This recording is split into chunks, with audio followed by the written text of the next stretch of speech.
ਗੁਰੂ ਰੂਪ ਸਾਧ ਸੰਗਤ ਜੀਓ, ਗੱਜ ਕੇ ਫਤਿਹ ਬੁਲਾਓ ਜੀ। ਵਾਹਿਗੁਰੂ ਜੀ ਕਾ ਖਾਲਸਾ, ਵਾਹਿਗੁਰੂ ਜੀ ਕੀ ਫਤਿਹ। ਅੱਜ ਦਾ ਪ੍ਰੋਗਰਾਮ ਬਾਬਾ ਬੁੱਢਾ ਜੀ ਨੂੰ ਸਮਰਪਿਤ ਹੈ। ਉਹਨਾਂ ਦੇ ਜੀਵਨ 'ਤੇ ਇੱਕ ਛੋਟੀ ਜਿਹੀ ਝਾਤ ਮਾਰਨ ਦੀ ਕੋਸ਼ਿਸ਼ ਕਰਾਂਗੇ। ਸੋ ਅੱਜ ਆਪਣੀਆਂ ਅੱਖਾਂ ਦੇ ਸਾਹਮਣੇ ਜੇ ਇੱਕ ਸਾਹਮਣੇ ਤਸਵੀਰ ਲਿਆਓ ਤੇ ਬਾਬਾ ਬੁੱਢਾ ਜੀ ਦੇ ਬਜ਼ੁਰਗਵਾਰ ਬਾਬਾ ਬੁੱਢਾ ਜੀ ਦੀ ਇੱਕ ਤਸਵੀਰ ਸਾਡੀ ਅੱਖਾਂ ਸਾਹਮਣੇ ਆ ਜਾਂਦੀ ਹੈ। ਲੇਕਿਨ ਜਦੋਂ ਅਸੀਂ ਉਹਨਾਂ ਦੇ ਜੀਵਨ ਨੂੰ ਵਾਚਦੇ ਹਾਂ ਤਾਂ ਅਸੀਂ ਹੈਰਾਨ ਹੋ ਜਾਂਦੇ ਹਾਂ ਕਿ ਦੇਖੋ ਕਿੰਨੀ ਛੋਟੀ ਉਮਰ ਦੇ ਵਿੱਚ ਉਹ ਗੁਰੂ ਨਾਨਕ ਦੇ ਚਰਨਾਂ ਨਾਲ ਜੁੜੇ ਅਤੇ ਕਿਤਨੀ ਲੰਬੀ ਉਮਰ 125 ਸਾਲ ਦੀ ਉਮਰ ਤੱਕ ਉਹ ਗੁਰੂ ਦੇ ਚਰਨਾਂ ਨਾਲ ਹੀ ਜੁੜ ਰਹੇ। ਇਸੇ ਕਰਕੇ ਅਸੀਂ ਉਹਨਾਂ ਨੂੰ ਸਭ ਤੋਂ ਜ਼ਿਆਦਾ ਸਤਿਕਾਰਯੋਗ ਗੁਰਸਿੱਖ ਔਰ ਬ੍ਰਹਮ ਗਿਆਨੀ ਬਾਬਾ ਬੁੱਢਾ ਜੀ ਅਸੀਂ ਕਹਿੰਦੇ ਹਾਂ। ਸੋ ਗੱਲ ਕਿੱਥੋਂ ਸ਼ੁਰੂ ਹੁੰਦੀ ਹੈ ਕਿ ਇੱਕ ਵਾਰੀ ਕੀ ਗੱਲ ਸੀ ਕਿ ਗੁਰੂ ਨਾਨਕ ਦੇਵ ਜੀ ਤੀਸਰੀ ਉਦਾਸੀ ਸਮੇਂ ਜਦੋਂ ਯਾਤਰਾ ਕਰ ਰਹੇ ਸਨ ਅਤੇ ਉਹ ਪਹੁੰਚੇ ਕੱਥੂ ਨੰਗਲ ਨਾਮ ਦੇ ਪਿੰਡ ਦੇ ਕੋਲ। ਉਸ ਪਿੰਡ ਦੇ ਕੋਲ ਜਾ ਕੇ ਐਜ਼ ਯੂਜੂਅਲ ਜਿਵੇਂ ਹੁਣ ਸ਼ੁਰੂ ਤੋਂ ਹੀ ਇਸ ਕਰਦੇ ਸਨ, ਕਿਤੇ ਵੀ ਜਾਣਾ ਅਤੇ ਬਾਰ ਪਿੰਡ ਦੇ ਜਾਂ ਸ਼ਹਿਰ ਦੇ ਬਾਹਰ ਬੈਠ ਜਾਣਾ, ਉੱਥੇ ਬੈਠ ਕੇ ਕੀਰਤਨ ਕਰਨਾ। ਭਾਈ ਮਰਦਾਨਾ ਜੀ ਨੇ ਵਜਾਣੀ ਰਬਾਬ ਔਰ ਕੀਰਤਨ ਕਰਨਾ ਅਤੇ ਆਵਾਜ਼ ਸੁਣ ਕੇ ਸੰਗਤ ਆਪਣੇ ਆਪ ਆ ਜਾਂਦੀ ਸੀ ਅਤੇ ਬਸ ਉੱਥੇ ਫਿਰ ਸਤਸੰਗ ਸ਼ੁਰੂ ਹੋ ਜਾਂਦੇ ਸਨ। ਸੋ ਬਾਹਰ ਸ਼ਹਿਰ ਤੋਂ ਬਾਹਰ ਕੀਰਤਨ ਕਰ ਰਹੇ ਸਨ ਮਹਾਰਾਜ, ਸੰਗਤ ਜੁੜੀ ਹੋਈ ਸੀ ਔਰ ਬੜਾ ਅੱਛਾ ਬਹੁਤ ਹੀ ਸ਼ਾਂਤ ਮਾਹੌਲ ਉਹ ਬਣਿਆ ਹੋਇਆ ਸੀ। ਜੋ ਹੀ ਕੀਰਤਨ ਦੀ ਸਮਾਪਤੀ ਹੋਈ ਅਤੇ ਧੰਨ ਗੁਰੂ ਨਾਨਕ ਦੇਵ ਜੀ ਦੇ ਸਾਹਮਣੇ ਇੱਕ ਬੱਚਾ, ਉਮਰ ਕੋਈ 12 ਕੁ ਸਾਲ, ਇੱਕ ਬੱਚਾ ਆ ਗਿਆ ਅਤੇ ਉਸਦੇ ਹੱਥ ਵਿੱਚ ਦੁੱਧ ਦਾ ਗੜਵਾ ਸੀ। ਉਹ ਬੜੀ ਦੇਰ ਤੋਂ ਬੈਠਾ ਕੀਰਤਨ ਸੁਣ ਰਿਹਾ ਸੀ। ਉਸਨੇ ਦੁੱਧ ਦਾ ਉਹ ਗੜਵਾ ਗੁਰੂ ਨਾਨਕ ਦੇਵ ਜੀ ਨੂੰ ਸਾਹਮਣੇ ਪੇਸ਼ ਕੀਤਾ ਕਿ ਮਹਾਰਾਜ ਇਹ ਮੈਂ ਤੁਹਾਡੇ ਵਾਸਤੇ ਦੁੱਧ ਲੈ ਕੇ ਆਇਆ। ਲੇਕਿਨ ਨਾਲ ਇਹ ਕਿ ਮੈਂ ਬੜੀ ਦੇਰ ਤੋਂ ਕੀਰਤਨ ਜਿਹੜਾ ਹੈ ਉਹ ਮੈਂ ਸਰਵਣ ਕਰ ਰਿਹਾ ਸਾਂ। ਸੋ ਕੀਰਤਨ ਸੁਣ ਕੇ ਤੁਹਾਡੇ ਦਰਸ਼ਨ ਪਾ ਕੇ ਮੈਂ ਬਹੁਤ ਨਿਹਾਲ ਹੋਇਆ। ਸੋ ਮੇਰੇ ਮਨ ਦੇ ਸ਼ੰਕਾ ਜਿਹੜੇ ਉਹ ਤੁਸੀਂ ਦੂਰ ਕਰੋ। ਮਹਾਰਾਜ ਹੈਰਾਨ ਹੋ ਗਏ ਕਿ ਛੋਟਾ ਜਿਹਾ ਬੱਚਾ ਅਤੇ ਇਹਦੇ ਮਨ ਵਿੱਚ ਕੀ ਸ਼ੰਕਾ ਹੋ ਸਕਦੀ ਹੈ। ਸੋ ਉਸ ਵਕਤ ਉਸਨੇ ਦੋ ਸ਼ੰਕਾ ਆਪਣੀਆਂ ਦੱਸੀਆਂ ਕਿ ਜਨਮ ਮਰਨ ਕੱਟੋ। ਹੇ ਮਹਾਰਾਜ, ਕੋਈ ਐਸਾ ਤਰੀਕਾ ਹੋਵੇ ਕਿ ਜਨਮ ਮਰਨ ਦੇ ਗੇੜ ਵਿੱਚੋਂ ਮੈਂ ਨਿਕਲ ਸਕਾਂ। ਸੋ ਜਨਮ ਮਰਨ ਦੇ ਗੇੜ ਨੂੰ ਤੁਸੀਂ ਕੱਟੋ। ਮਹਾਰਾਜ ਹੈਰਾਨ ਹੋ ਗਏ ਕਿ ਇਤਨਾ ਛੋਟਾ ਬੱਚਾ ਉਹ ਇੰਨਾ ਗੰਭੀਰ ਸਵਾਲ ਇਸਨੇ ਕੀਤਾ। ਸੋ ਉਹਨਾਂ ਨੇ ਪਹਿਲੇ ਉਹਨੂੰ ਪੁੱਛਿਆ ਕਿ ਇਹ ਤੈਨੂੰ ਇੰਨੀ ਸਮਝ ਕਿੱਥੋਂ ਆਈ ਕਿ ਜਨਮ ਮਰਨ ਕੱਟਣ ਦੀ ਲੋੜ ਪੈ ਗਈ, ਮੌਤ ਦਾ ਡਰ ਹੁਣੇ ਹੀ ਇਤਨੀ ਛੋਟੀ ਉਮਰ ਵਿੱਚ ਤੈਨੂੰ ਮੌਤ ਨਜ਼ਰ ਕਿਉਂ ਆ ਰਹੀ ਹੈ। ਸੋ ਉਸਨੇ ਜੋ ਦੋ ਐਗਜ਼ਾਮਪਲ ਦਿੱਤੇ ਕਿ ਮੇਰੀ ਮਾਂ ਚੁੱਲ੍ਹੇ ਵਿੱਚ ਅੱਗ ਬਾਲ ਰਹੀ ਸੀ, ਅੱਗ ਬਾਲ ਕੇ ਰੋਟੀਆਂ ਪਕਾਈਆਂ ਜਾਂਦੀਆਂ ਸੀ। ਸੋ ਮੋਟੀਆਂ ਲੱਕੜਾਂ ਸੀ ਅਤੇ ਮੋਟੀਆਂ ਲੱਕੜਾਂ ਨੂੰ ਅੱਗ ਨਹੀਂ ਲੱਗ ਰਹੀ ਸੀ। ਮਾਂ ਨੇ ਛੋਟੀਆਂ ਪਤਲੀਆਂ ਲੱਕੜੀਆਂ ਜਦੋਂ ਪਾਈਆਂ ਅਤੇ ਅੱਗ ਮੱਚ ਗਈ ਅਤੇ ਅੱਗ ਅੱਛੀ ਤਰ੍ਹਾਂ ਬਲ ਗਈ। ਉੱਥੋਂ ਮੈਨੂੰ ਇਹ ਲੱਗਿਆ ਕਿ ਮੌਤ ਜਿਹੜੀ ਹੈ ਉਹ ਜ਼ਰੂਰੀ ਨਹੀਂ ਕਿ ਬੁੱਢਿਆਂ ਨੂੰ ਆਏਗੀ, ਮੌਤ ਤਾਂ ਬੱਚਿਆਂ ਨੂੰ ਵੀ ਆ ਸਕਦੀ ਹੈ। ਇੱਕ ਤਾਂ ਇਹ ਐਗਜ਼ਾਮਪਲ ਦਿੱਤਾ। ਦੂਸਰਾ ਉਹਨਾਂ ਨੇ ਕਿਹਾ ਕਿ ਮੇਰੇ ਖੇਤ ਵਿੱਚ, ਕਿਉਂਕਿ ਕਿਸਾਨ ਦਾ ਪੁੱਤਰ ਸੀ, ਖੇਤ ਦੇ ਵਿੱਚ ਕੰਮ ਕਰਦਾ ਸੀ। ਸੋ ਮੇਰੇ ਖੇਤ ਵਿੱਚ ਇੱਕ ਦਿਨ ਮੁਗਲਾਂ ਦੀ ਸੈਨਾ ਆ ਗਈ। ਘੋੜੇ ਜਿਹੜੇ ਸਨ ਉਹ ਉੱਦਾਂ ਹੀ ਉਹਨਾਂ ਨੇ ਦੌੜਾਏ, ਉਹ ਸਾਡੇ ਖੇਤਾਂ ਵਿੱਚੋਂ ਦੌੜਾ ਦਿੱਤੇ। ਖੇਤਾਂ ਦੇ ਵਿੱਚ ਕੀ ਹੋਇਆ, ਉਹਨਾਂ ਘੋੜਿਆਂ ਨੇ ਕੁਛ ਤੇ ਆਪਣੇ ਪੈਰਾਂ ਦੇ ਥੱਲੇ ਫਸਲ ਨੂੰ ਲਿਤਾੜ ਦਿੱਤਾ, ਕੁਛ ਮੁਗਲਾਂ ਦੀ ਸੈਨਾ ਨੇ ਜਿਹੜੀ ਫਸਲ ਸੀ ਉਸ ਨੂੰ ਕੱਟ ਲਿਆ, ਉਸ ਨੂੰ ਬਰਬਾਦ ਕਰ ਦਿੱਤਾ। ਅਤੇ ਮੇਰੇ ਮਨ ਵਿੱਚ ਇਹ ਧਿਆਨ ਆਇਆ ਕਿ ਇਹ ਲੋਕ ਜਿਹੜੇ ਨੇ ਇਹ ਤਾਕਤਵਰ ਨੇ, ਇਹਨਾਂ ਦੀ ਅੱਗੇ ਕੋਈ ਕਿਸੇ ਦਾ ਵੱਸ ਨਹੀਂ ਚੱਲ ਰਿਹਾ ਅਤੇ ਇਹਨਾਂ ਨੇ ਦੇਖੋ ਸਾਰੇ ਖੇਤ ਨੂੰ ਕਿਸ ਤਰ੍ਹਾਂ ਉਜਾੜ ਦਿੱਤਾ ਹੈ। ਛੋਟੇ ਤੋਂ ਛੋਟੇ ਪੌਦੇ ਨੂੰ, ਵੱਡੇ ਤੋਂ ਵੱਡੇ ਪੇੜ ਨੂੰ ਇਹਨਾਂ ਨੇ ਬਰਬਾਦ ਕਰ ਦਿੱਤਾ ਹੈ। ਅਤੇ ਇਸੇ ਤਰ੍ਹਾਂ ਮੌਤ ਜਿਹੜੀ ਹੈ ਉਹ ਤਾਂ ਸਭ ਤੋਂ ਡਾਢੀ ਚੀਜ਼ ਹੈ, ਉਹ ਲਿਹਾਜ਼ ਕਿਸੇ ਦਾ ਕਿਉਂ ਕਰੇਗੀ। ਸੋ ਮੌਤ ਛੋਟਿਆਂ ਨੂੰ ਵੀ ਆ ਸਕਦੀ ਹੈ ਅਤੇ ਵੱਡਿਆਂ ਨੂੰ ਵੀ ਆ ਸਕਦੀ। ਸੋ ਇਸ ਕਰਕੇ ਮੈਨੂੰ ਲੱਗਦਾ ਹੈ ਕਿ ਛੋਟੇ ਹੁੰਦਿਆਂ ਵੀ ਬੰਦੇ ਨੂੰ ਪਤਾ ਹੋਣਾ ਚਾਹੀਦਾ ਕਿ ਮੌਤ ਜਿਹੜੀ ਹੈ ਉਹ ਕਦੀ ਵੀ ਆ ਸਕਦੀ ਹੈ। ਸੋ ਮਹਾਰਾਜ ਬੜੀਆਂ ਉਸਦੀਆਂ ਗੱਲਾਂ ਸੁਣ ਕੇ ਹੈਰਾਨ ਹੋ ਗਏ ਅਤੇ ਉਸ ਨੂੰ ਪੁੱਛਿਆ, ਬਈ ਤੇਰਾ ਨਾਮ ਕੀ ਹੈ। ਕਹਿੰਦਾ ਜੀ ਮੇਰੇ ਮਾਂ ਪਿਓ ਨੇ ਮੇਰਾ ਨਾਮ ਰੱਖਿਆ ਬੂੜਾ। ਅਤੇ ਮਹਾਰਾਜ ਨੇ ਕੀ ਕਿਹਾ ਕਿ ਨਹੀਂ ਤੂੰ ਬੂੜਾ ਨਹੀਂ ਹੈ, ਤੂੰ ਤਾਂ ਬੁੱਢਾ ਹੈ। ਤੂੰ ਬਚਪਨ ਵਿੱਚ ਵੀ ਬੁੱਢਿਆਂ ਵਾਲੀਆਂ ਗੱਲਾਂ ਕਰਦਾ ਹੈ। ਤੇਰਾ ਜਿਹੜਾ ਤਜਰਬਾ ਹੈ ਉਹ ਤੇਰੀ ਗੱਲਬਾਤ ਜਿਹੜੀ ਸੁਣ ਕੇ ਮੈਨੂੰ ਲੱਗਦਾ ਕਿ ਤੂੰ ਬੱਚਾ ਨਹੀਂ, ਤੂੰ ਤਾਂ ਬੁੱਢਾ ਹੈ। ਉਸ ਤੋਂ ਉਹਨਾਂ ਦਾ ਨਾਮ ਕੀ ਪੈ ਗਿਆ, ਬੁੱਢੇ ਦਾ ਨਾਮ ਪੈ ਗਿਆ। ਪਤਾ ਕੀਤਾ ਇਹ ਕੌਣ ਹੈ ਬਈ, ਅਤੇ ਪਤਾ ਲੱਗਿਆ ਕਿ ਇਹ ਕੱਥੂ ਨੰਗਲ ਵਿੱਚ ਰਹਿਣ ਵਾਲੇ ਇੱਕ ਭਾਈ ਸੁੱਘਾ ਰੰਧਾਵਾ ਜੀ ਸਨ। ਸੁੱਘਾ ਰੰਧਾਵਾ ਅਤੇ ਮਾਤਾ ਮੋਹਰਾਂ ਜੀ। ਸੋ ਉਹਨਾਂ ਦਾ ਪੁੱਤਰ ਹੈ ਔਰ ਇਹ ਇੱਥੇ ਪਿਤਾ ਦੇ ਨਾਲ ਹੀ ਆਪਣੇ ਖੇਤਾਂ ਵਿੱਚ ਉਹ ਕੰਮ ਕਰਦਾ। ਜਿੰਨੇ ਦਿਨ ਮਹਾਰਾਜ ਉੱਥੇ ਰਹੇ ਉਹ ਬੂੜਾ ਹੁਣ ਉਹਦਾ ਨਾਮ ਬੁੱਢਾ ਨਹੀਂ ਸੀ, ਹੁਣ ਸਾਰੇ ਉਹਨੂੰ ਬੁੱਢਾ ਹੀ ਕਹਿਣ ਲੱਗ ਪਏ ਸਨ। ਸੋ ਬੁੱਢਾ ਜਿਹੜਾ ਸੀ ਉਹ ਸਤਸੰਗ ਵਿੱਚ ਸਵੇਰੇ ਸ਼ਾਮ ਆਉਂਦਾ ਅਤੇ ਮਹਾਰਾਜ ਦੇ ਬਚਨ ਸੁਣਦਾ, ਔਰ ਉਹ ਇਤਨਾ ਪ੍ਰਭਾਵਿਤ ਹੋਇਆ ਕਿ ਜਦੋਂ ਮਹਾਰਾਜ ਜਾਣ ਲੱਗੇ ਅਤੇ ਉਹ ਨਾਲ ਹੀ ਚਲਾ ਗਿਆ, ਗੁਰੂ ਨਾਨਕ ਦੇਵ ਜੀ ਦੇ ਨਾਲ ਹੀ। ਉਹ ਦਿਨ ਗਿਆ ਅਤੇ ਇਹ ਦਿਨ ਆਇਆ। ਬਸ ਉਸ ਤੋਂ ਬਾਅਦ ਉਸਨੇ ਗੁਰੂ ਮਹਾਰਾਜ ਦਾ ਲੜ ਨਹੀਂ ਛੱਡਿਆ। ਹਾਲਾਂਕਿ ਗੁਰੂ ਮਹਾਰਾਜ ਨੇ ਕਿਤਨੇ ਰੂਪ ਬਦਲੇ, ਧੰਨ ਗੁਰੂ ਨਾਨਕ ਦੇਵ ਜੀ ਨੇ ਕਿਤਨੇ ਰੂਪ ਬਦਲੇ।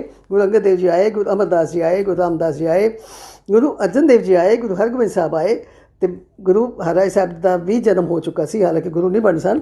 ਲੇਕਿਨ ਇਹਨਾਂ ਸਾਰਿਆਂ ਦੇ ਦਰਸ਼ਨ ਕੀਤੇ ਕਿਸ ਨੇ? ਉਸ ਬੁੱਢੇ ਨੇ, ਕਿਉਂਕਿ ਉਮਰ ਬਹੁਤ ਲੰਬੀ ਸੀ। ਟੋਟਲ ਕੁੱਲ ਉਮਰ ਜਿਹੜੀ ਉਹਨਾਂ ਦੀ ਤਕਰੀਬਨ 125 ਸਾਲ ਦੀ ਉਮਰ ਸੀ। ਸੋ ਉਹ ਐਸੇ ਗੁਰੂ ਨਾਨਕ ਦੇ ਲੜ ਲੱਗੇ ਕਿ ਸਾਰੀ ਉਮਰ ਫਿਰ ਉਹਨਾਂ ਨੇ ਗੁਰੂ ਦਾ ਘਰ ਉਹ ਛੱਡਿਆ ਹੀ ਨਹੀਂ। ਉੱਥੇ ਇਤਨੀ ਸੇਵਾ ਕੀਤੀ ਉਹਨਾਂ ਦੇ ਨਾਲ। ਕੀ ਸੀ ਕਿ ਮਹਾਰਾਜ ਕਰਤਾਰਪੁਰ ਵਸਾ ਰਹੇ ਸਨ, ਕਰਤਾਰਪੁਰ ਨਾਮ ਦੀ ਜਗ੍ਹਾ ਜਿਹੜੀ ਹੈ ਉਹ ਵਸਾ ਰਹੇ ਸਨ।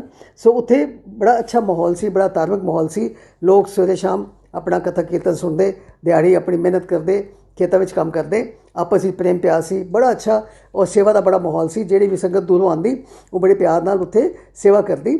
ਸੋ ਸਾਰਾ ਦਿਨ ਬਾਬਾ ਬੁੱਢਾ ਜੀ, ਅਸੀਂ ਹੁਣ ਤੋਂ ਹੀ ਉਹਨਾਂ ਨੂੰ ਬਾਬਾ ਕਹਿਣਾ ਸ਼ੁਰੂ ਕਰ ਦਿੱਤਾ ਕਿ ਬਾਬਾ ਬੁੱਢਾ ਸਾਰਾ ਦਿਨ ਹੀ ਸੇਵਾ 'ਤੇ ਲੱਗੇ ਰਹਿੰਦੇ। ਕੋਈ ਵੀ ਸੇਵਾ, ਇਹਨੇ ਨਹੀਂ ਸੋਚਿਆ ਕਿ ਮੈਂ ਇਹ ਕੰਮ ਕਰਾਂ ਅਤੇ ਇਹ ਨਾ ਕਰਾਂ। ਉਹ ਸੇਵਾ ਦੇ ਵਿੱਚ ਹੀ ਸਾਰਾ ਦਿਨ ਲੱਗੇ ਰਹਿੰਦੇ। ਅਤੇ ਮਹਾਰਾਜ ਨੇ ਖੁਸ਼ ਹੋ ਕੇ ਇੱਕ ਦਿਨ ਉਹਨਾਂ ਨੂੰ ਵਰ ਦਿੱਤਾ ਸੀ ਕਿ ਮੈਂ ਤੈਥੋਂ ਓਲੇ ਕਦੇ ਨਾ ਹੋਸਾਂ। ਜਨਮ ਸਾਖੀ ਵਿੱਚ ਆਉਂਦਾ ਲਿਖਿਆ ਹੋਇਆ, ਤੈਥੋਂ ਓਲੇ ਕਦੇ ਨਾ ਹੋਸਾਂ, ਮੈਂ ਕਦੀ ਤੇਰੇ ਤੋਂ ਪਰੇ ਨਹੀਂ ਰਹਿ ਸਕਦਾ। ਮਹਾਰਾਜ ਨੇ ਇਤਨੀ ਕਿਰਪਾ ਕੀਤੀ, ਇਤਨਾ ਵੱਡਾ ਵਰ ਦੇ ਦਿੱਤਾ ਕਿ ਤੇਰੇ ਮੈਂ ਹਮੇਸ਼ਾ ਅੰਗ ਸੰਗ ਰਵਾਂਗਾ। ਔਰ ਵਾਕਈ ਮਹਾਰਾਜ ਉਹਨਾਂ ਦੇ ਚਾਹੇ ਕਿਤਨੀਆਂ ਪੀੜ੍ਹੀਆਂ ਬਦਲੀਆਂ, ਚਾਹੇ ਕਿਤਨੀਆਂ ਗੱਦੀਆਂ ਬਦਲੀਆਂ, ਅਤੇ ਗੁਰੂ ਮਹਾਰਾਜ ਉਹਨਾਂ ਦੇ ਅੰਗ ਸੰਗ ਰਹੇ। ਅੰਤ ਸਮੇਂ ਤੱਕ ਹੀ ਉਹਨਾਂ ਦੇ ਅੰਗ ਸੰਗ ਰਹੇ। ਔਰ ਉਹਨਾਂ ਦਾ ਜੋ ਵਰ ਸੀ ਉਹ ਬਿਲਕੁਲ ਸਾਰਥਕ ਹੋਇਆ ਕਿ ਗੁਰੂ ਨਾਨਕ ਦੇਵ ਜੀ ਨੇ ਕਦਮ ਕਦਮ 'ਤੇ ਉਹਨਾਂ ਦੀ ਰੱਖਿਆ ਕੀਤੀ, ਕਦਮ ਕਦਮ 'ਤੇ ਉਹਨਾਂ ਦੀ ਸਹਾਇਤਾ ਕੀਤੀ, ਕਦਮ ਕਦਮ 'ਤੇ ਉਹਨਾਂ ਨੂੰ ਮਾਣ ਦਿਵਾਇਆ। ਲੇਕਿਨ ਉਹਨਾਂ ਨੇ ਆਪਣੇ ਮਨ ਵਿੱਚ ਕਦੀ ਹੰਕਾਰ ਇਸ ਗੱਲ ਦਾ ਨਹੀਂ ਕੀਤਾ ਕਿ ਮੈਂ ਬੜਾ ਪੂਰਨ ਗੁਰਸਿੱਖ ਹਾਂ ਔਰ ਮੈਨੂੰ ਕੋਈ ਅਹੁਦਾ ਮਿਲਣਾ ਚਾਹੀਦਾ। ਹਾਲਾਂਕਿ ਦੇਖੋ 6 ਪਾਤਸ਼ਾਹੀਆਂ ਤੱਕ ਉਹਨਾਂ ਨੇ ਗੁਰਗੱਦੀ ਦੀ ਸੇਵਾ ਨਿਭਾਈ, ਪਰ ਮਨ ਵਿੱਚ ਕਦੀ ਇਹ ਵਿਚਾਰ ਨਹੀਂ ਆਇਆ ਕਿ ਸੇਵਕਾਂ ਨੂੰ, ਭਾਈ ਲਹਿਣੇ ਵਰਗੇ ਸੇਵਕ ਨੂੰ ਮਿਲ ਗਈ ਗੱਦੀ, ਗੁਰੂ ਅਮਰਦਾਸ ਜੀ ਵਰਗੇ ਸੇਵਕ ਨੂੰ ਮਿਲ ਗਈ ਗੱਦੀ, ਅਤੇ ਮੈਨੂੰ ਕਿਉਂ ਨਹੀਂ ਮਿਲੀ? ਕਦੀ ਇਸ ਚੀਜ਼ ਦਾ ਮਾਣ ਨਹੀਂ ਆਇਆ, ਬਲਕਿ ਆਪਣੇ ਆਪ ਨੂੰ ਨਿਮਾਣਾ ਜਾਣ ਕੇ ਹਮੇਸ਼ਾ ਗੁਰੂ ਘਰ ਦੀ ਸੇਵਾ ਉਹ ਕਰਦੇ ਰਹੇ। ਔਰ ਗੁਰੂ ਘਰ ਵਿੱਚ ਉਹਨਾਂ ਦਾ ਸਤਿਕਾਰ ਜਿਹੜਾ ਸੀ ਉਹ ਬਹੁਤ ਜ਼ਿਆਦਾ ਦਿਨੋਂ ਬ ਦਿਨ ਵੱਧਦਾ ਹੀ ਗਿਆ। ਔਰ ਗੁਰੂ ਅਰਜਨ ਦੇਵ ਜੀ ਨੇ ਤਾਂ ਕਮਾਲ ਹੀ ਕਰ ਦਿੱਤੀ, ਉਹਨਾਂ ਨੂੰ ਗੁਰੂ ਗ੍ਰੰਥ ਸਾਹਿਬ ਜੀ ਦਾ ਪਹਿਲਾ ਗ੍ਰੰਥੀ ਥਾਪਿਆ। ਸਭ ਤੋਂ ਪਹਿਲਾ ਹੁਕਮ ਜਿਹੜਾ ਲਿਆ ਉਹ ਬਾਬਾ ਬੁੱਢਾ ਜੀ ਨੇ ਲਿਆ। ਸੋ ਬਾਬਾ ਬੁੱਢਾ ਜੀ ਨੇ ਗੁਰਬਾਣੀ ਦੀ ਇੱਕ ਤੁਕ ਨੂੰ ਕਮਾਇਆ, ਆਪਸ ਕੋ ਜੋ ਜਾਣੇ ਨੀਚਾ ਸੋ ਗਣੀਏ ਸਭ ਤੋਂ ਉੱਚਾ।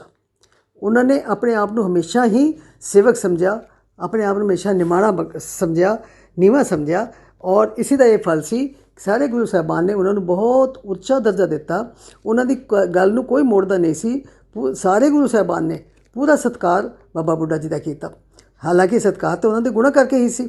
ਉਹਨਾਂ ਨੂੰ ਗੁਰਬਾਣੀ ਦੀ ਸੋਝੀ, ਉਹਨਾਂ ਨੂੰ ਸੇਵਾ ਔਰ ਸਿਮਰਨ, ਉਹਨਾਂ ਦਾ ਸੇਵਾ ਸਿਮਰਨ, ਔਰ ਉਹਨਾਂ ਨੂੰ ਇੱਥੋਂ ਤੱਕ ਕਿ ਵੱਡੀ ਉਮਰ ਵਿੱਚ ਜਾ ਕੇ ਵੀ ਉਹਨਾਂ ਨੂੰ ਸ਼ਸਤਰ ਵਿੱਦਿਆ ਦੀ ਪੂਰੀ ਨੌਲੇਜ ਸੀ।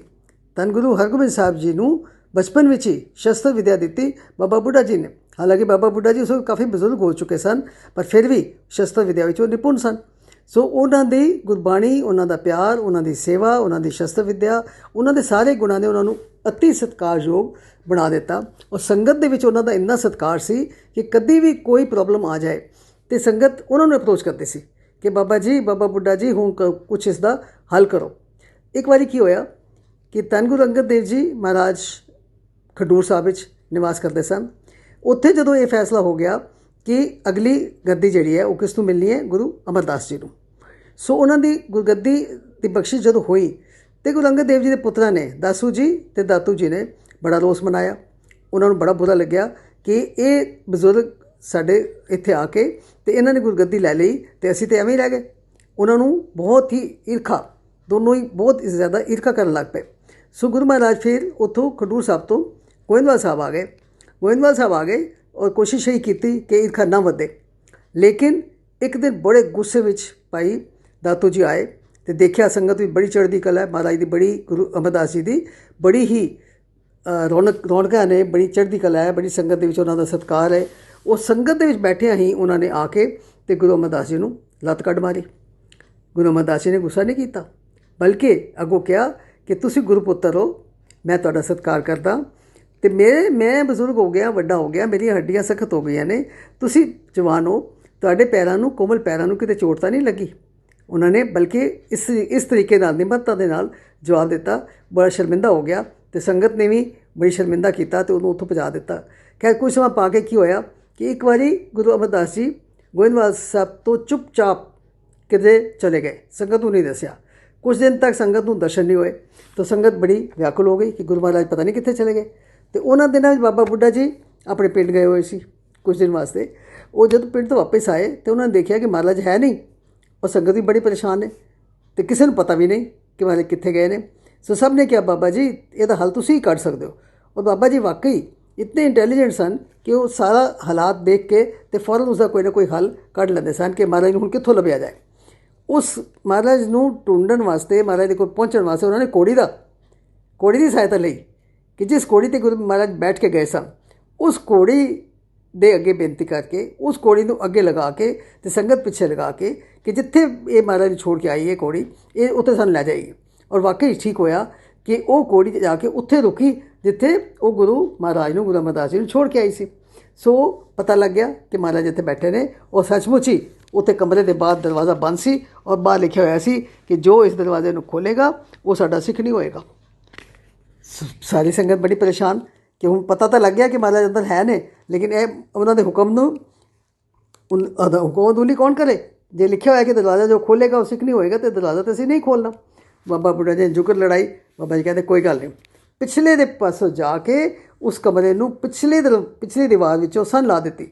सन सारे समझदे ने इच्छा दीवार दे मोहरी कर दित्ती, मोहरी करके ते ओहदे विचों सरक के ते अंदर चले गए ते महाराज चरनां ते डिग पे ते जाके माफ़ियां मंगियां। महाराज चलो संगत व्याकुल है, संगत तुहाडे दर्शन करना चाहती है तो तुसीं इत्थों चलो। सो गुरु महाराज ने उन्हां दी सियाणप नूं दात दित्ती कि देखो जब मैं लिखिया सी दरवाज़ा नहीं खोलना तो दरवाज़ा उन्होंने नहीं खोलिया, पिछों दी आके दरवाजे दीवार दे विच सन ला के ते रस्ता बनाया। अज भी असीं जदों उत्थे जाने आ तो वो गुरुद्वारा सन साहब उत्थे है जिथे कि पिछले पासे पालकी के पिछले पासे एक गोल मोहरी गोल सुराख जिहा बणिया जितों कि इंसान लंघ सकता है। इन्नी वड्डी है कि उहदे चों इंसान लंघ के जा सकता है। सो गुरुद्वारा उन्होंने याद च बणिया होया। सो इस तरीके नाल उन्होंने बड़ी सियाणप नाल उस मसले नूं हल कीता ते महाराज नूं नाल लैके ते गोइंदवाल साहब आ गए। इसी तरह संगत दे विच कदी भी कोई भी जदों लोड़ पैंदी सी ते उस वक्त बाबा बुड्ढा जी नूं ही अप्रोच किया जाता सी कि महाराज हुण तुसीं ही कुछ करो, ये साडा यह प्रॉब्लम आ गई है, हुण इसका कुछ ना कुछ करना चाहिए। गुरु महाराज ने सारे गुरु साहबान का समा जिहड़ा वो देखिया। गुरु अमरदास जी तो बाद फिर गुरु रामदास जी की वारी आई। गुरु रामदास जी ने अमृतसर का शहर वसाना सी, सरोवर की सेवा करनी सी। सो उत्थे सेवा जिहड़ी सी वो किस दी सेवा जिम्मे किते आई, बाबा बुड्ढा जी की सेवा ते। अज भी असीं चाहते हैं बाबा बुड्ढा जी की बेर है, उस बेर के पेड़ थले बैठ के तो गुरु महाराज ने सारी सरोवर की सेवा कराई। सो उस सेवा दौरान बाबा बुड्ढा जी ने पूरा उत्थे अपनी जिम्मेवारी नाल सरोवर की सेवा कराई। उस तो बाद धन गुरु अर्जन देव जी महाराज ने जदों आद बीड़ लिखण वास्ते रामसर के स्थान पर अपना डेरा कर लिया, उस वेले शाम आते सन, संगत नूं दर्शन देंदे सन। पर सारा दरबार साहब का, हरमंदर साहब का पूरा इंतजाम जिहड़ा सी वो बाबा बुड्ढा जी के हवाले सी। संगत का रहण का, खाण का, उन्होंने सुख सुविधा का हर तरीके का इंतजाम जिहड़ा सी बाबा बुड्ढा जी करते सन। सो इहो जिहियां वड्डियां वड्डियां जिम्मेवारियां जिहड़ियां वो बाबा बुड्ढा जी ने संभालियां। हुण उस तो बाद वो मौका उदों आ गया गुरु हरगोबिंद साहब के जन्म की साखी, जिहड़ी बड़ी वारी असीं अगे सुन चुके हैं कि किस तरीके नाल माता गंगा जी नूं गुरु अर्जन देव जी ने बाबा बुड्ढा जी कोल भेजिया ते बाबा बुड्ढा जी के आशीर्वाद के नाल ही फिर गुरु हरगोबिंद साहब का जन्म होया। वो बाबा बुड्ढा जी ने उन्होंने बचपन दे विच गुरबाणी की सिक्ख्या भाई गुरदास जी ने ते शस्त्र विद्या जिहड़ी सी वो बाबा बुड्ढा जी ने दित्ती। अकाल तखत की उसारी जदों हुई, अकाल तखत साहब की उसारी जदों हुई तो गुरु हरगोबिंद साहब महाराज ने उदों भी बाबा बुड्ढा जी की जिम्मा लगाया। सो बाबा बुड्ढा जी और भाई गुरदास जी इन्हां दोनों ने मिल के अपने हत्थां नाल हत्थी सेवा करके, कोई मजदूर मिस्त्री नहीं लगाए गए सी, अपनी हत्थी सेवा करन तो बाद ते अकाल तखत की बिल्डिंग जिहड़ी सी वो बनाई। सो उहदे विच भी मुख हत्थ मेन जिहड़ा हत्थ सी वो किसदा सी, वो बाबा बुड्ढा जी दा। बाबा बुड्ढा जी दी सेवावां दा कोई अंत नहीं पाया जा सकदा। एक तो उन्हां दे कोल सरीरक समा काफ़ी लंबा सी, सरीरक उम्र बड़ी लंबी सी। दूसरी उन्हां दी भावना बड़ी शुद्ध सी। तीसरी उन्हां दी निमरता, उन्हां दी सेवा वो ਕਮਾਲ ਦੀ ਸੀ ਕਿ ਉਹਨਾਂ ਨੇ ਇਤਨੇ ਕੰਮ ਕਰਨ ਦੇ ਬਾਵਜੂਦ ਵੀ ਕਦੀ ਮਾਣ ਨਹੀਂ ਕੀਤਾ, ਕਦੀ ਇਸ ਚੀਜ਼ ਦਾ ਹੰਕਾਰ ਨਹੀਂ ਕੀਤਾ ਕਿ ਮੈਂ 100 ਸਾਲ ਤੋਂ ਗੁਰੂ ਘਰ ਦੀ ਸੇਵਾ ਕਰ ਰਿਹਾ, ਮੈਨੂੰ ਕੀ ਮਿਲਿਆ। ਹੋਰ ਕੋਈ ਹੁੰਦਾ ਤਾਂ ਇਹੀ ਸੋਚਦਾ, ਲੇਕਿਨ ਉਹਨਾਂ ਦੀ ਬਹੁਤ ਨਿਰਮਾਣਤਾ ਸੀ ਜਿਸ ਨੇ ਉਹਨਾਂ ਨੂੰ ਮਾਣ ਦਿਵਾਇਆ। ਜਿਵੇਂ ਅਸੀਂ ਹੁਣੇ ਤੁਕ ਪੜ੍ਹੀ ਸੀ ਕਿ ਆਪਸ ਕੋ ਜੋ ਜਾਣੇ ਨੀਚਾ ਸੋ ਗਣੀਏ ਸਭ ਤੇ ਉੱਚਾ। ਉਹ ਆਪਣੇ ਆਪ ਨੂੰ ਨੀਵਾਂ ਸਮਝਦੇ ਰਹੇ। ਇਸੇ ਕਰਕੇ ਗੁਰੂ ਘਰ ਦੇ 'ਚ ਉਹਨਾਂ ਦਾ ਸਤਿਕਾਰ ਜਿਹੜਾ ਸੀ ਉਹ ਵੱਧਦਾ ਹੀ, ਹਮੇਸ਼ਾ ਵੱਧਦਾ ਹੀ ਗਿਆ। ਫਿਰ ਹੁਣ ਉਮਰ ਕਾਫੀ ਹੋ ਚੁੱਕੀ ਸੀ। ਇੱਕ ਦਿਨ ਗੁਰੂ ਹਰਗੋਬਿੰਦ ਸਾਹਿਬ ਮਹਾਰਾਜ ਨੇ ਕਹਿਤਾ, ਮਹਾਰਾਜ ਬਾਬਾ ਜੀ ਤੁਹਾਡੇ ਕੋਲ ਹੁਣ ਦਰਬਾਰ ਸਾਹਿਬ ਆਇਆ ਨਹੀਂ ਜਾਂਦਾ ਅਤੇ ਤੁਸੀਂ ਨਾ ਆਇਆ ਕਰੋ। ਔਰ ਉਸ ਵਕਤ ਪਿੰਡ ਰਮਦਾਸ ਵਿੱਚ ਰਹਿ ਰਹੇ ਸੀ ਬਾਬਾ ਬੁੱਢਾ ਜੀ, ਪਿੰਡ ਰਮਦਾਸ ਵਿੱਚ ਰਹਿ ਰਹੇ ਸੀ ਕਿ ਤੁਸੀਂ ਨਾ ਆਇਆ ਕਰੋ, ਅਸੀਂ ਆ ਕੇ ਤੁਹਾਨੂੰ ਕਦੀ ਕਦੀ ਮਿਲ ਜਾਇਆ ਕਰਾਂਗੇ ਅਤੇ ਤੁਸੀਂ ਨਾ ਆਇਆ ਕਰੋ। ਬਾਬਾ ਬੁੱਢਾ ਜੀ ਨੇ ਕਿਹਾ ਨਹੀਂ, ਮੈਂ ਤਾਂ ਦਰਸ਼ਨ ਜ਼ਰੂਰ ਕਰਨੇ ਨੇ। ਉਸ ਤੋਂ ਬਾਅਦ ਗੁਰੂ ਹਰਗੋਬਿੰਦ ਸਾਹਿਬ ਨੇ ਕਿਹਾ ਕਿ ਅਸੀਂ ਤੁਹਾਡੇ ਵਾਸਤੇ ਪਾਲਕੀ ਭੇਜਾਂਗੇ। ਸੋ ਪਾਲਕੀ ਭੇਜਦੇ ਸਨ। ਉਸ ਪਾਲਕੀ ਵਿੱਚ ਬਿਠਾ ਕੇ ਬਾਬਾ ਬੁੱਢਾ ਜੀ ਨੂੰ ਲਿਆਂਦਾ ਜਾਂਦਾ ਸੀ ਅਤੇ ਉੱਥੇ ਆ ਕੇ ਗੁਰੂ ਮਹਾਰਾਜ ਦੇ ਦਰਸ਼ਨ ਕਰਦੇ ਸਨ। ਇੱਕ ਦਿਨ ਬਾਬਾ ਬੁੱਢਾ ਜੀ ਨੇ ਆਪਣੇ ਮਨ ਦੀ ਗੱਲ ਜਿਹੜੀ ਉਹ ਗੁਰੂ ਹਰਗੋਬਿੰਦ ਸਾਹਿਬ ਨੂੰ ਕਹਿ ਦਿੱਤੀ ਕਿ ਇਹ ਤਾਂ ਪਤਾ ਹੀ ਸੀ ਕਿ ਉਮਰ ਕਾਫੀ ਹੋ ਚੁੱਕੀ ਹੈ, ਕਦੀ ਵੀ ਅੰਤ ਸਮਾਂ ਜਿਹੜਾ ਉਹ ਆ ਸਕਦਾ ਹੈ। ਉਹਨਾਂ ਨੇ ਇਹ ਵਰ ਲੈ ਲਿਆ ਕਿ ਤੁਸੀਂ ਇੱਕ ਵਚਨ ਦਿਓ ਕਿ ਆਖਰੀ ਸਮੇਂ ਤੁਸੀਂ ਮੇਰੇ ਕੋਲ ਹੋਵੋ, ਅੰਤ ਸਮੇਂ ਮੇਰੇ ਕੋਲ ਹੋਣਾ। ਅਤੇ ਮਹਾਰਾਜ ਨੇ ਕਿਹਾ ਠੀਕ ਹੈ। ਸੋ ਮਹਾਰਾਜ ਨੇ ਵਚਨ ਦਿੱਤਾ ਹੋਇਆ ਸੀ। ਸੋ ਇੱਕ ਦਿਨ ਕੀ ਹੋਇਆ, ਅਚਾਨਕ ਜਦੋਂ ਗੁਰੂ ਹਰਗੋਬਿੰਦ ਸਾਹਿਬ ਗੁਰੂ ਹਰਗੋਬਿੰਦਪੁਰਾ ਸ਼ਹਿਰ ਜਿਹੜਾ ਵਸਾ ਰਹੇ ਸਨ, ਉੱਥੇ ਰਹੇ ਹੋਏ ਸਨ, ਦਰਬਾਰ ਸਾਹਿਬ ਨਹੀਂ ਸਨ। ਉੱਥੇ ਕਿਸੇ ਸਿੱਖ ਨੂੰ ਬਾਬਾ ਬੁੱਢਾ ਜੀ ਨੇ ਭੇਜਿਆ ਕਿ ਮੈਂ ਬਹੁਤ ਮੈਨੂੰ ਦਰਸ਼ਨਾਂ ਦੀ ਸਿੱਖ ਹੈ, ਬਹੁਤ ਮੈਨੂੰ ਦਰਸ਼ਨਾਂ ਦੀ ਲੋੜ ਹੈ, ਮੇਰਾ ਮਨ ਤਰਸ ਰਿਹਾ, ਮੈਨੂੰ ਆ ਕੇ ਦਰਸ਼ਨ ਦੇ ਜਾਓ। ਸੋ ਮਹਾਰਾਜ ਉਹਨਾਂ ਦੇ ਮਨ ਦੀ ਗੱਲ ਸਮਝ ਗਏ ਕਿ ਇਸ ਦਾ ਮਤਲਬ ਹੈ ਕਿ ਹੁਣ ਬਾਬਾ ਜੀ ਦਾ ਅੰਤ ਸਮਾਂ ਜਿਹੜਾ ਉਹ ਆ ਗਿਆ ਅਤੇ ਉਹ ਇਸ ਵਾਸਤੇ ਮੈਨੂੰ ਬੁਲਾ ਰਹੇ ਨੇ। ਸੋ ਮਹਾਰਾਜ ਸਾਰੇ ਕੰਮ ਛੱਡ ਕੇ ਘੋੜਾ ਲਿਆ ਅਤੇ ਫੌਰਨ ਚਲੇ ਗਏ ਕਿੱਥੇ, ਰਮਦਾਸ ਪਿੰਡ ਵਿੱਚ ਉਸ ਵਕਤ ਰਹਿ ਰਹੇ ਸਨ ਬਾਬਾ ਜੀ, ਉੱਥੇ ਰਹਿ ਰਹੇ ਸਨ। ਉੱਥੇ ਜਦੋਂ ਪਹੁੰਚ ਗਏ, ਉੱਥੇ ਜਾ ਕੇ ਬਾਬਾ ਜੀ ਨੂੰ ਮਿਲੇ। ਬਾਬਾ ਜੀ ਨੇ ਪੈਰਾਂ 'ਤੇ ਡਿੱਗ ਕੇ ਨਮਸਕਾਰ ਕੀਤੀ, ਪਰ ਗੁਰੂ ਹਰਗੋਬਿੰਦ ਸਾਹਿਬ ਨੇ ਕਿਹਾ ਨਹੀਂ, ਤੁਸੀਂ ਬਜ਼ੁਰਗ ਹੋ, ਮੈਂ ਤੁਹਾਡੇ ਪੈਰਾਂ 'ਤੇ ਡਿੱਗਾਂ। ਪੂਰਾ ਸਤਿਕਾਰ ਕੀਤਾ।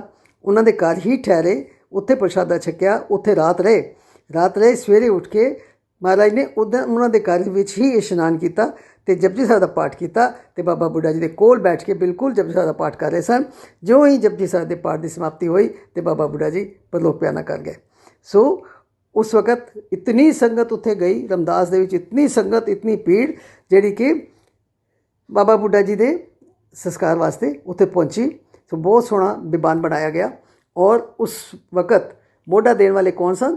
ਇੱਕ ਪਾਸੇ ਗੁਰੂ ਹਰਗੋਬਿੰਦ ਸਾਹਿਬ ਆਪ ਸਨ।